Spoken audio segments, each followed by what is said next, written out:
Ulang, Kok ulang. nge-lag, guys? Oke. Baik, Assalamualaikum warahmatullahi wabarakatuh. Waalaikumsalam warahmatullahi wabarakatuh. Selamat pagi Assalamualaikum. teman-teman dan juga Ibu Ulfa. Hari ini saya akan memulai presentasi saya, yaitu bab 9 mengenai sistem koordinasi. Sebelumnya, mohon maaf untuk teman-teman, saya izin tidak menyalakan kamera karena ada kesalahan, ya, gitulah. Oke, mari kita lanjut. Saya izin untuk share screen ya, teman-teman. Apakah sudah terlihat share screen-nya? Sudah. Ya, sudah. Sudah terlihat. Oke, baik. Kalau begini terlihat, oke guys, kaget. Subhanallah. Kalau begini terlihat tidak, teman-teman? Saya tidak. Saya sih. Terlihat. Tapi lihat di PPT-nya, tapi kalau misalnya dilebarin tidak terlihat. Yang lain lihat tidak? Mungkin hikmahnya nge-lag. Enggak nih. Iya. Baiklah. Loh, itu Ibu Ulfa terlihat. Aku nggak bisa. Terlihat jelas. Ini terlihatnya di PPT-nya. Kamu kan itu lebarin layarnya kan? Oh, ngerti. Gimana cara keluarinnya ini? Kok nggak bisa? Masih ada. Oh, gini guys. Ya. Oke, gini berarti ya. Lihat nggak? Itu kelihatan. Oke. Baik, kita mulai. Bismillahirrahmanirrahim. Kita akan memulai bab 9 mengenai sistem koordinasi. Pertama, apa itu sistem koordinasi? Dari koordinasi sendiri, ini kita ambil satu-satu dulu artiannya. Pertama, koordinasi. Koordinasi ini maksudnya adalah usaha menyatukan kegiatan-kegiatan dari satuan-satuan kerja atau satuan-satuan unit dari organisasi, sehingga organisasi tersebut bergerak sebagai kesatuan yang bulat, gunanya untuk melaksanakan seluruh tugas organisasi untuk mencapai satu tujuan. Nah, kemudian kita contoh dulu nih. Contoh dari koordinasi ini. Contohnya seperti yang tertera di sini yaitu dalam organisasi. Seperti yang kita ketahui bahwa semua di sini kita adalah anggota-anggota OSIS. Nah, dari anggota-anggota OSIS kita perlu adanya koordinasi antar sesama anggota supaya program atau tujuan yang kita inginkan ini dapat berjalan dengan baik. Jadi pelajaran ini sama bisa diibaratkan seperti organisasi OSIS. Kemudian sistem koordinasi. Nah, sistem koordinasi ini adalah sistem yang memerintahkan organ-organ tubuh untuk bekerja sama dalam mendukung fungsi tubuh agar dapat bekerja sama dengan baik. Nah, sistem koordinasi ini punya anggota yang saling berkoordinasi untuk mencapai tujuannya, yaitu tujuannya adalah bergerak. Kalau tidak ada sistem koordinasi ini, ya kita tidak bisa bergerak dan kita juga tidak merasakan apapun, kayak panas, dingin, bahagia, sedih, itu kita tidak bisa merasakannya kalau tidak ada sistem koordinasi ini. Kemudian, terdapat 3 macam atau 3 materi dalam sistem koordinasi ini. Pertama yaitu sistem saraf, kedua alat indera, dan ketiga sistem endokrin. Dan kita akan membahas satu-satu dari ketiga macam-macam sistem koordinasi tersebut. Pertama, dari sistem saraf. Sistem saraf ini, semua informasi yang masuk ke dalam tubuh, yaitu yang kita dengar, yang kita lihat, yang kita rasakan, itu akan diterima dan diproses oleh sistem saraf. Pertama, sensor atau yang menerima informasi. Kemudian selanjutnya informasi tersebut akan dikirim ke otak dan sumsum tulang belakang. Dan di keduanya akan diproses dan diterjemahkan. Setelah itu akan disalurkan ke organ tubuh yang membutuhkan. Contohnya di sini ada seorang anak laki-laki yang menonton TV atau yang menonton televisi. Dia akan menerima informasi dari matanya dan telinga sebagai indera. Jadi mata dan telinganya dia itu sebagai indera, Kemudian informasi itu akan mengalir, rangsangannya itu ke otak, terus disitulah otak akan bekerja untuk mengartikan aktivitas atau rasa dari informasi itu. Mungkin dari film atau tontonan tersebut sedih, itu setelah otak mengartikan bahwa ternyata informasi tersebut adalah bersifat sedih, maka sistem endokrin akan melepas hormon untuk menangis. Oke.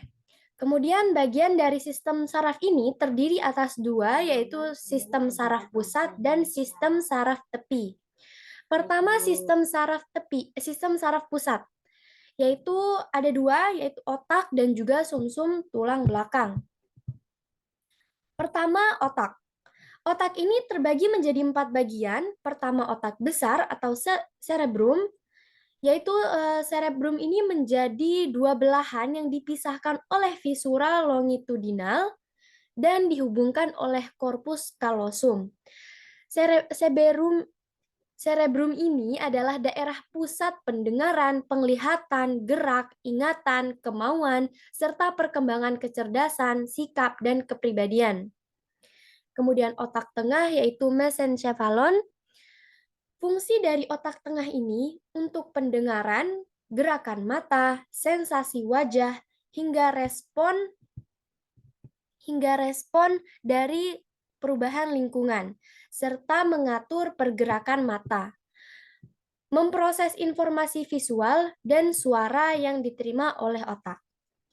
Kemudian yang ketiga yaitu otak depan atau diencephalon, merupakan dinding bagian otak depan yang meliputi talamus, epitalamus, dan hipotalamus. Berfungsi untuk mengatur nafsu makan, emosi, suhu tubuh, memori, perilaku, serta pelepasan hormon. Kemudian yang keempat, yaitu otak kecil atau cerebellum. Fungsinya adalah untuk mengontrol keseimbangan, pergerakan, dan koordinasi tubuh. Nah, berkat bagian otak ini, seseorang itu bisa tegak berjalan dengan seimbang, dan bergerak dengan lincah. Kemudian yang kedua yaitu mengenai sumsum tulang belakang. Masing-masing dari bagian sumsum tulang belakang yaitu servikal, toraks, lumbal, dan sakral memiliki akar saraf yang muncul di kanan dan kirinya.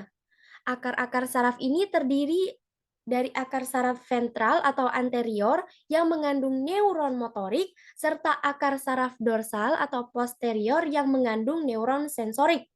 Nah, apa itu neuron motorik dan neuron sensorik? Nanti kita akan membahas.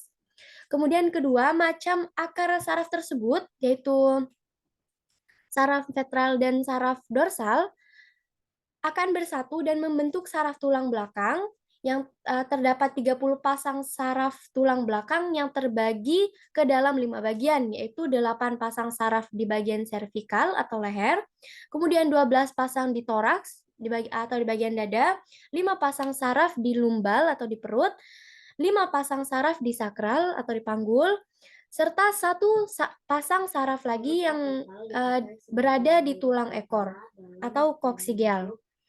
Saraf-saraf tulang belakang inilah yang kemudian menghubungkan sumsum tulang belakang dengan berbagai bagian di tubuh, serta menghantarkan impuls dari otak melalui medula spinalis ke lokasi tubuh tertentu. Nah, kemudian tadi kita sempat ada singgungan mengenai sel neuron dan sel neuron atau sel saraf. Sel saraf ini terbagi menjadi dua, yaitu sel neuron dan sel neuroglia. Pertama, sel neuron. Jaringan saraf terdiri atas sel-sel saraf yang disebut dengan neuron. Neuron ini adalah sel khusus yang bertanggung jawab untuk menghasilkan, menerima, mengolah, dan meneruskan rangsangan atau impuls. Jadi impuls itu bisa dibilang seperti rangsangan juga. Kemudian dilansir dari online biologi notes, terdapat sekitar 100 miliar neuron yang membentuk jaringan saraf dengan bentuk dan ukuran yang berbeda. Struktur neuron terdiri dari 3 bagian, yaitu badan sel, dendrit, dan akson, dan sinaps. Dendrit fungsinya untuk menerima impuls atau stimulus, kemudian mengirimkannya ke badan sel. Kedua, badan sel atau soma berfungsi untuk mengumpulkan impuls yang selanjutnya diteruskan ke akson. Ketiga, akson berfungsi untuk menyalurkan impuls ke neuron lain menggunakan sinaps.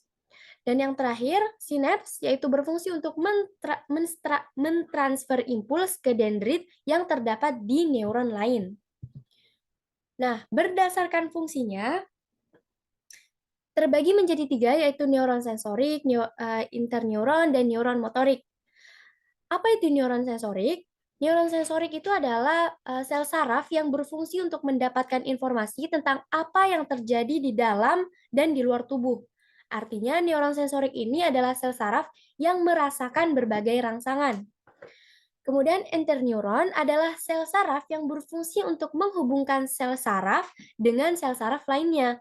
Artinya, interneuron bertugas menghantarkan impuls dari satu neuron ke neuron lainnya. Neuron motorik ke neuron sensorik dan juga bisa dari neuron motorik ke neuron sensorik. Sehingga makhluk hidup dapat merespon rangsangan. Kemudian yang ketiga yaitu neuron motorik.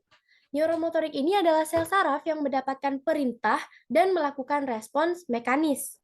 Neuron motorik ini menyampaikan impuls dan melakukan tanggapan terhadap rangsangan melalui aktivitas otot, organ, maupun kelenjar. Kemudian neuroglia. Neuroglia ini adalah jaringan saraf yang juga tersusun dari sel yang tidak mengirimkan atau menghasilkan impuls, yaitu neuroglia atau sel glia. Sel glia ini berfungsi untuk mendukung aktivitas neuron dalam jaringan saraf, mendukung dan memberikan stabilitas pada neuron, memberikan nutrisi untuk neuron, mendukung dan memberikan stabilitas pada neuron, memberikan nutrisi untuk neuron, membungkus badan neuron, dan masih banyak lainnya. Sel glia ini dibagi menjadi 6 jenis. Ada 4 jenis sel glia jaringan saraf yang terletak di sistem saraf pusat, yaitu astrosit, sel mikroglia, sel ependimal, dan oligodendrosit. Dan 2 jenis sel glia jaringan saraf lainnya terletak